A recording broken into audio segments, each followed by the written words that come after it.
हाँ जी क्लास। तो हम लोग थर्ड स्टेप पे थे, memory management.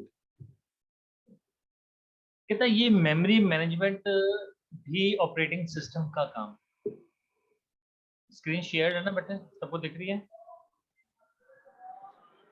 Yes yes sir. Sir. Okay, कहता मेमोरी मैनेजमेंट भी ऑपरेटिंग सिस्टम का मेजर टास्क माना जाता है। ऐसा क्यों है?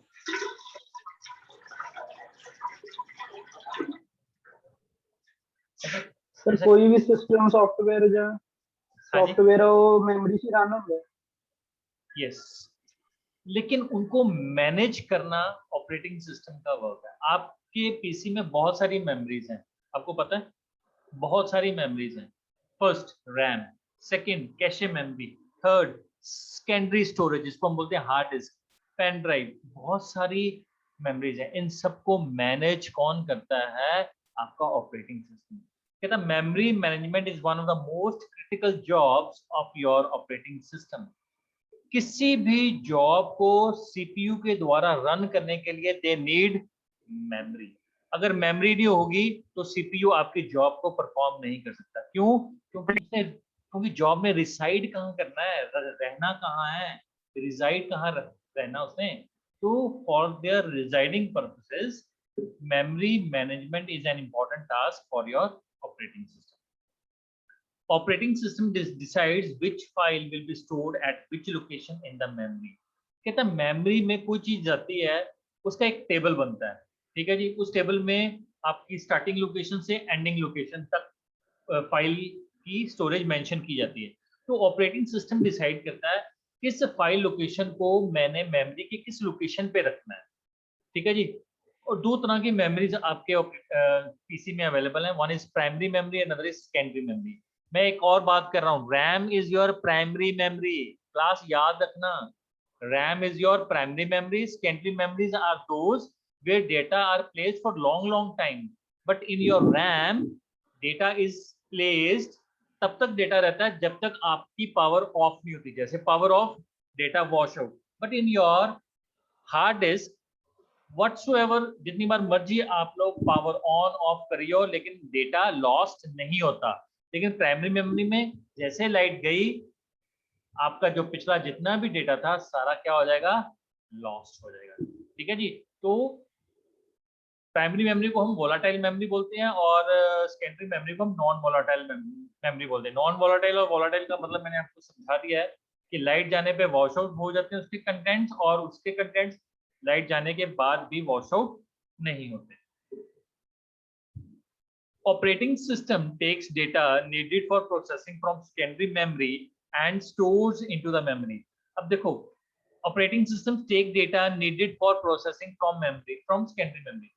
सबसे पहले क्या होता है, आपने कोई भी अपने प्रोसेस रखा, उस प्रोसेस को एग्जीक्यूट करते वक्त सीपीयू को कुछ डेटा चाहिए होता है। तो सबसे पहले वो कहाँ जाता है? In your cache memory. अगर वहां मिल गया तो ठीक है, नहीं तो फिर वो कहाँ जाता है? मेन मेमोरी में। मेन मेमोरी में नहीं मिला उसको, फिर वो कहाँ जाता है? सेकेंडरी मेमोरी में। तो सेकेंडरी मेमोरी से वो डेटा उठा के एक कॉपी रख देता है रैम में और एक कॉपी रख देता है कैशे मेमोरी में। Cache memory is the most fastest memory, सारी मेमोरीज में से ही सबसे फास्टेस्ट मानी जाती है और सबसे क्लोजेस्ट भी मानी जाती है सीपीयू के, ठीक है जी। तो जब भी सीपीयू ने कोई भी टास्क परफॉर्म करना है सबसे पहले वो कहाँ जाता है? आपकी कैशे मेमोरी। अगर उसको डाटा वहां नहीं मिलता तो वो मेन मेमोरी में डाटा नहीं मिलता, फिर वो सेकेंडरी मेमोरी से डेटा स्टोर करके कहाँ रख देता है? एक कॉपी मेन मेमोरी में और एक कैशे मेमोरी में, ताकि मुझे दोबारा सेकेंडरी मेमोरी के पास जाना ना पड़े, ताकि अगर दोबारा फिर इस डाटा की जरूरत पड़ी तो मैं हार्ड डिस्क में ना जाऊं, मैं आपकी रैम और कैशे मेमोरी से ही उठा लूं। क्योंकि ये एक तो पास पड़ी हैं, दूसरी इनकी जो असेसिंग स्पीड है वो सीपीयू के साथ मैच करती है। जो हार्ड डिस्क की असेसिंग स्पीड है, डेटा असेस करने की स्पीड है, वो काफी स्लो है। तो सिंक्रोनाइजेशन बिठाने के लिए उसने ऐसा किया, तभी आप मल्टी प्रोग्रामिंग कर सको। कहता जब मैं प्रोसेसिंग कर लेता हूं तो it takes output from the main memory and stores into a secondary memory when required by the user. अब प्रोसेसिंग होगी, अब इसकी जरूरत नहीं पड़ रही तो वो क्या करता है? मेन मेमोरी से डाटा उठा के कहाँ रख देता है? In your hard disk. और जब जरूरत पड़ेगी यूजर को तो वो वहां से उठा लेगा। तो ये सारे जो मैनेजमेंट वाले टास्क हैं, मेमोरी मैनेजमेंट के टास्क जो हैं, they are perform by your operating system. Next and last one, process management. कहता ऑपरेटिंग सिस्टम में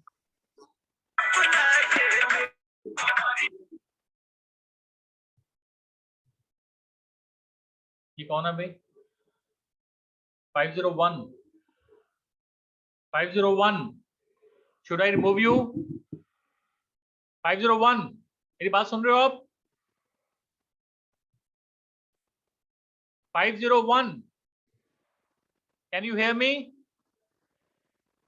Or should I remove you?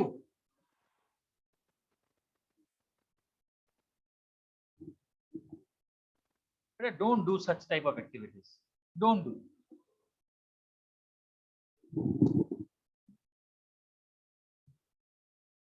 Last one, fourth one is process management.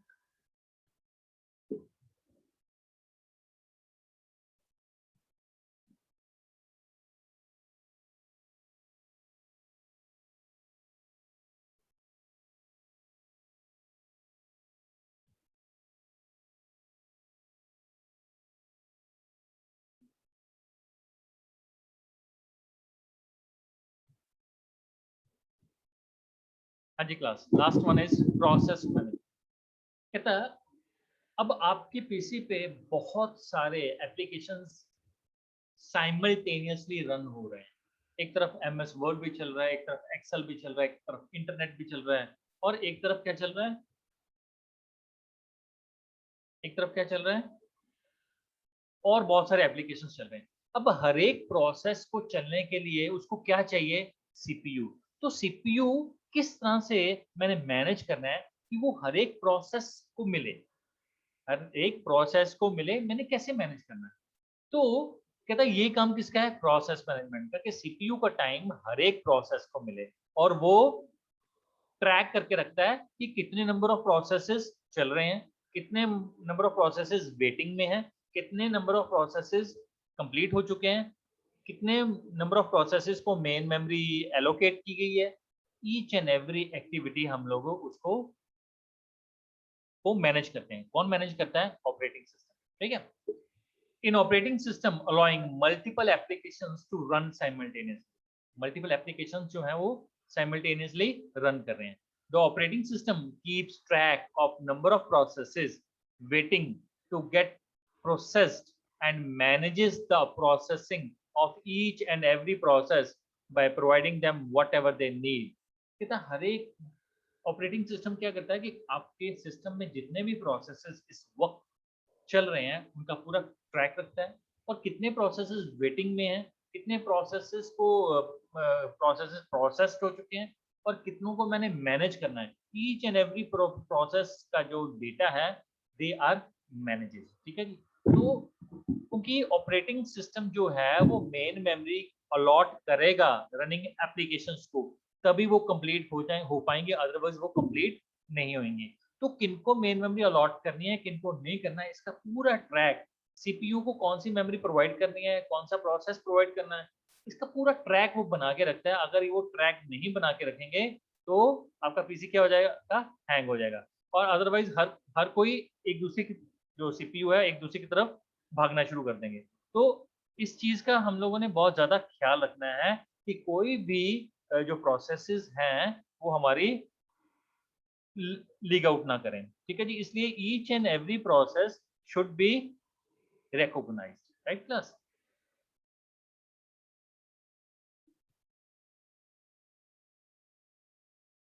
Okay, next है हमारे पास, ये था operating system और उसके function.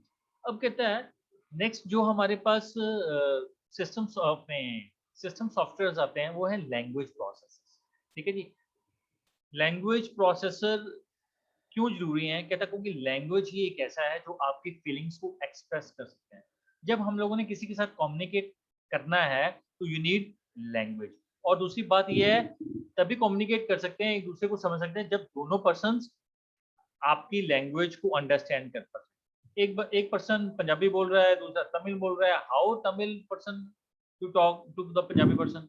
ठीक है जी। तो कॉमन लैंग्वेज होनी बहुत जरूरी है। ठीक है जी। इसी तरह से in your PC CPU understands high level language, your user understands high level language, and your hardware understand machine language. machine language. So there will be they need a conversion, ठीक है जी. So there are number of language processors are there, ठीक है जी. अब हम लोग उसको discuss करेंगे.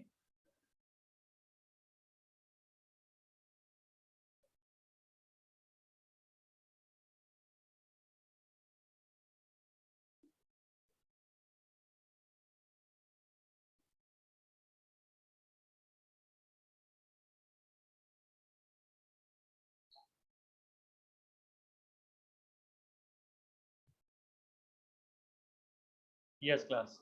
अब हमारे पास क्या आ गया, लैंग्वेज प्रोसेसर्स. एक मिनट मैं शेयर कर रहा हूँ.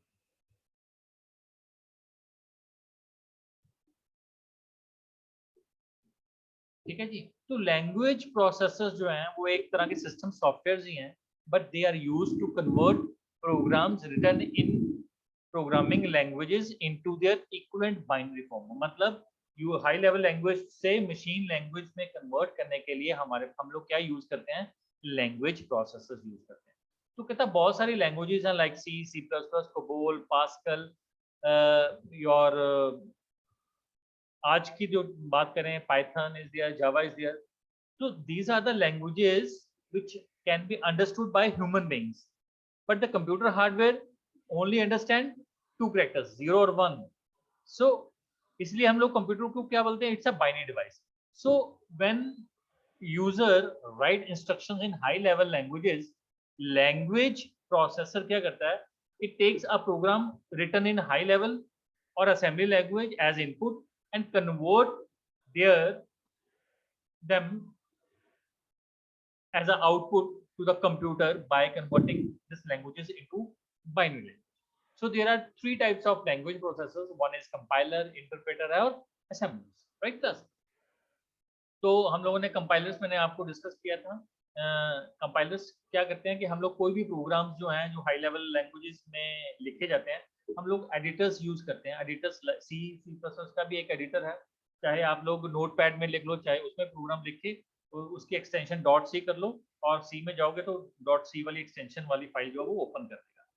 तो ये सारे जो प्रोग्राम्स अपने प्रोग्रामर्स के थ्रू बनाए जाते हैं by using high level languages, ये प्रोग्राम्स के कुछ सिंटेक्स होते हैं, कुछ ग्रामर्स होते हैं जो कि कंप्यूटर्स लैंग्वेजेस सी, सी प्लस प्लस अलग अलग यूज करते हैं. तो ये जो कंपाइलर्स बेसिकली जो सिस्टम सॉफ्टवेयर है, इनका काम यही है कि हम लोगों ने उन प्रोग्राम्स को जो हाई लेवल लैंग्वेजेस में लिखी हैं उनको ट्रांसलेट करना. किस लैंग्वेज में, मशीन लेवल लैंग्वेज. क्यों मशीन लेवल लैंग्वेज? क्योंकि मशीन लेवल लैंग्वेज ही हार्डवेयर को डायरेक्टली अंडरस्टैंड होती है. ठीक है जी.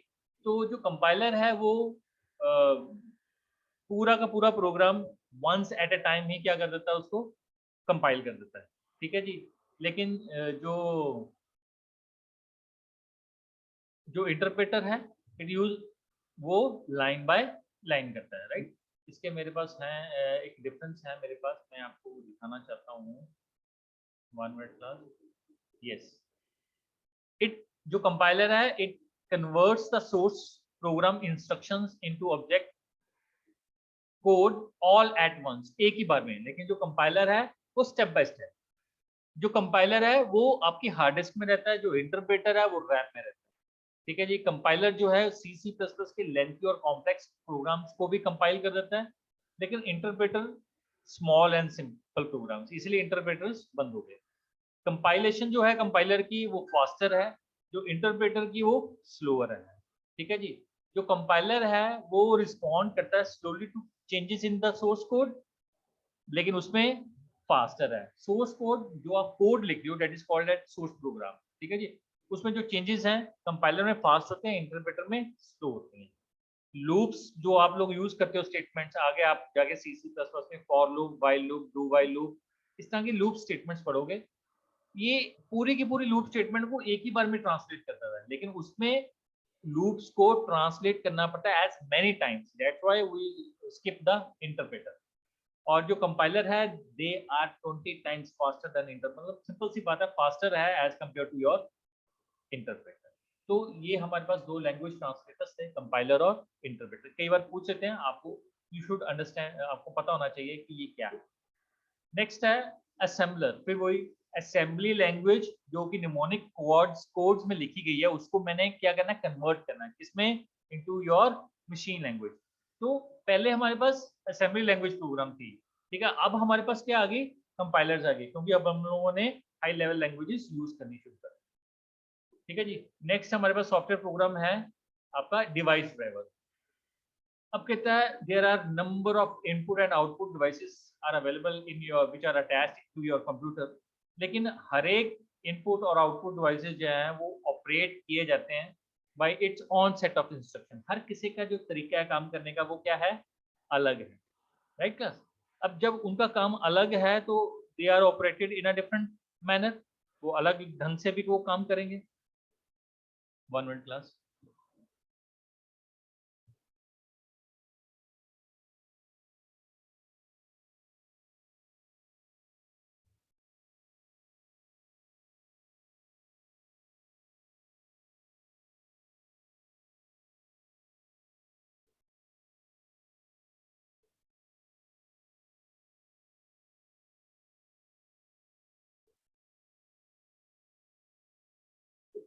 तो जो डिवाइस ड्राइवर्स हैं ये हमें क्यों चाहिए कि there are number of input और आउटपुट डिवाइसेस, उनको सिस्टम के साथ कम्युनिकेट करने के लिए, ठीक है, हमें क्या चाहिए, ड्राइवर्स चाहिए जो कि सीपीयू के साथ मैच करते हैं, उनकी कम्युनिकेशन के साथ मैच करते हैं, ठीक है जी। तो ये जो डिवाइस ड्राइवर्स हैं बेसिकली सेट ऑफ इंस्ट्रक्शंस हैं जो कि इनपुट और आउटपुट डिवाइसेस को ये मैसेज भेजते हैं व्हाट टू डू, आपने करना क्या है, यूजर आपको क्या कह रहा है कि आप क्या करो हमारे लिए। सो जितने भी डिवाइसेस अटैच होते हैं, मैं आपको ऑलरेडी आपको बताया था, कुछ ऐसे डिवाइसेस होते हैं दे नीड ड्राइवर्स, एंड कुछ ऐसे डिवाइसेस होते हैं दे नीड, उनको क्या चाहिए, जस्ट दे नीड देयर क्या कहते हैं उसको, plug and play sir. Plug and play. तो कुछ डिवाइसेस प्लग एंड प्ले होते हैं जिनको डिवाइस ड्राइवर्स की जरूरत नहीं है, their drivers are already installed in your operating system, ठीक है जी। तो ये हमारे पास था। उसके बाद हमारे पास है यस यूटिलिटी प्रोग्राम्स, ठीक है। बहुत सारे ऑपरेटिंग सिस्टम के अंदर छोटे छोटे प्रोग्राम्स दिए गए हैं जो कि उस कंप्यूटर की प्रॉपर फंक्शनिंग के लिए हमें हेल्प करते हैं, ठीक है जी। जैसे कि बहुत सारी टेम्परेरी फाइल्स बन गई हैं, वो आप इरेज करना चाहते हो तो ये यूटिलिटी है हमारे पास, ठीक है जी। आप लोग अपनी फाइल्स का बैकअप लेना चाहते हो, ठीक है जी, आप अपने कंप्यूटर को वायरस अटैक से सेव करना चाहते हो, और कुछ आप इंफॉर्मेशन को रिकवर करना चाहते हो, बाय चांस वो एक्सीडेंटली इरेज्ड हो गई, तो इन सब चीज़ों को करने के लिए हमारे पास कुछ यूटिलिटी प्रोग्राम्स हैं जो कि हमारे हाउसकीपिंग का काम करते हैं, मतलब ख्याल रख देने कंप्यूटर का। जिमें कि टेक्स्ट एडिटर्स हो गया, वो नहीं है MS word, you can use text editors, ये ऑलरेडी आपके ऑपरेटिंग सिस्टम में है, आपको एमएस ऑफिस इंस्टॉल करने की जरूरत नहीं है। बैकअप यूटिलिटी, आप अपने सिस्टम का पूरा बैकअप लेना चाहते हो। कंप्रेशन, आपकी बहुत सारी जो मेमोरी, आपकी जो रैम है या आपकी जो हार्ड डिस्क है उसमें कम डाटा रह गया, तो आप अपना जो पिछला डाटा है उस पर क्या करना शुरू करते हो, कंप्रेस करना शुरू करते हो, डिस्क डीफ्रेगमेंटर, ठीक है जी। आप लोग डेटा स्टोर करवाना चाहते हैं तो आपने क्या किया, जो बीच में डेटा ये बीच में छोड़ छोड़ के डेटा स्टोर करता है उसको डिस्क डीफ्रेगमेंटेशन कर दी, सारी जो यूज्ड है वो एक तरफ कर दे, जो अनयूज्ड है वो एक तरफ कर दे। इस तरह के हमारे पास अवेलेबल है सॉफ्टवेयर। एंटीवायरस सॉफ्टवेयर, ठीक है, आप लोगों ने देखा होगा विंडोज की खुद की भी हैं यूटिलिटीज हैं जिसके थ्रू हम लोग अनऑथराइज्ड एक्सेस को रोक सकते हैं। इसी तरह से एंटीवायरस सॉफ्टवेयर भी हैं, ठीक है जी, जो कि ऑपरेटिंग सिस्टम की माल फंक्शनिंग में करने से उसको मना करते हैं, ठीक है। तो ये जनरल से आपको चीजें पता होनी चाहिए कि what is the fundamentals of your utility programme, right. Last is application software, ये एक होगी पार्ट था। एप्लीकेशन सॉफ्टवेयर्स वो सॉफ्टवेयर्स होते हैं जिनको डिजाइन किया जाता है to satisfy a particular need of a particular environment. किसी पर्टिकुलर इन्वायरमेंट में ये चीज चाहिए, तो ये जो एप्लीकेशन सॉफ्टवेयर है हम बनाते हैं। जो सिस्टम सॉफ्टवेयर हैं ये हम एक बार जब आपकी पीसी मैन्युफैक्चर होता है तो हम लोग उसमें डाल देते हैं, ये दोबारा दोबारा डलते नहीं है, हम इसको चेंज नहीं कर सकते। लेकिन एप्लीकेशन सॉफ्टवेयर को, अब देखो विंडो करप्ट होगी तो विंडो डाल सकते हो, ठीक है जी, लेकिन एप्लीकेशन सॉफ्टवेयर ये नहीं करना, ये वाला वर्जन करना है, इसको रिमूव किया वो डाल दिया, ये नहीं करना वो करना है, इसको रिमूव किया वो डाल दिया, ठीक है, अब ये अपग्रेड हो गया, इसको अपग्रेड कर दिया। तो ये फैसिलिटीज हमें एप्लीकेशन सॉफ्टवेयर में मिलती है, लेकिन लिंकर, लोडर, बूटस्ट्रैप लोडर, ये एक जब आपकी जो पीसी है उसमें जो चिप्स हैं बर्न होती हैं, एक बार जब मैन्युफैक्चर होता है तब हम लोग एक ही बार उसको डालते हैं, उसके बाद हम इसको डालते नहीं है। तो इस चीज का हम लोगों ने ख्याल रखना है, राइट क्लास।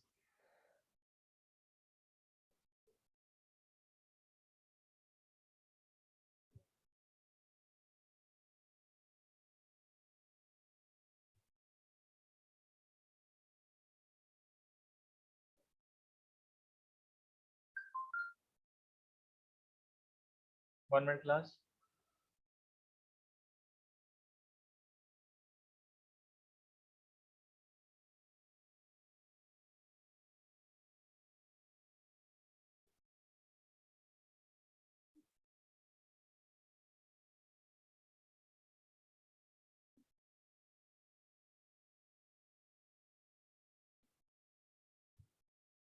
हाँ जी, ठीक है जी। तो application softwares are softwares that are designed to satisfy a particular need of a particular environment.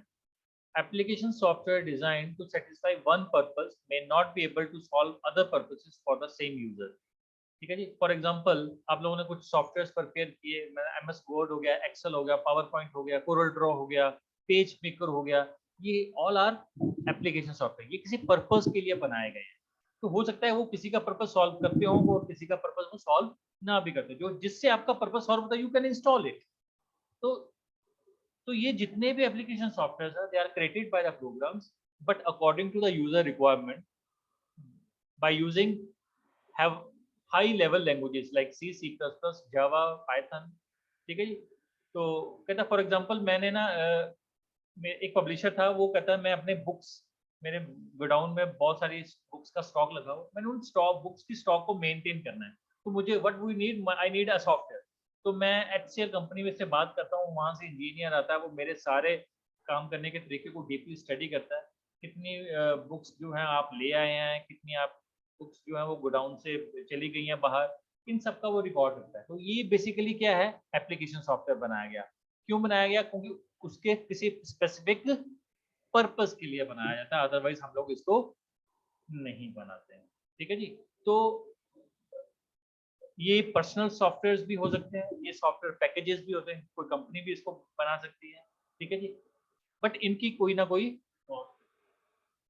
Right class, class clear है ये फर्स्ट चैप्टर?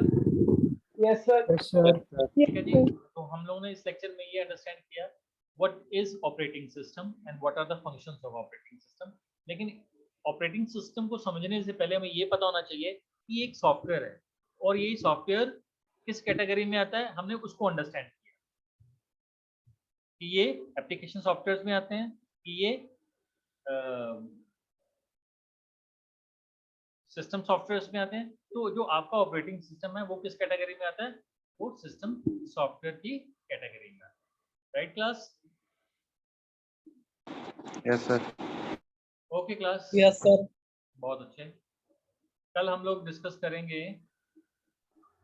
एक क्लास जो रिजर्व कैटेगरी वाले बच्चे हैं, एक चीज का ख्याल रखना मेरे बच्चों, हम लोगों ने आपको मैसेज दिया था regarding your free ship card apply करने के, तो लास्ट डेट 30 है, तो उससे पहले पहले आपके फ्री शिप कार्ड अप्लाई हो जाने चाहिए। अगर आपको कोई दिक्कत आ रही है you can may contact your class incharge, otherwise बाद में हमें मत कहना कि सर हमें ये बेनिफिट नहीं मिल रहा, क्योंकि फ्री शिप कार्ड के थ्रू ही आपको बेनिफिट्स मिलते हैं, राइट क्लास? Yes sir. चाहे वो फाइनल, चाहे वो लीड स्टूडेंट्स हैं, चाहे वो दूसरे बच्चे हैं, सभी ने अप्लाई करना है। बच्चों ने अप्लाई किए हैं, काफी बच्चों ने, किन किन बच्चों ने अप्लाई कर लिया बच्चे?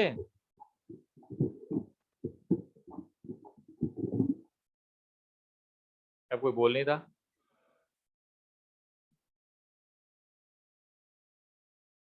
चलो मेक श्योर सर SC वालों के लिए ना, सिर्फ ओनली फॉर SC स्टूडेंट्स। चलो okay class, thank you very much.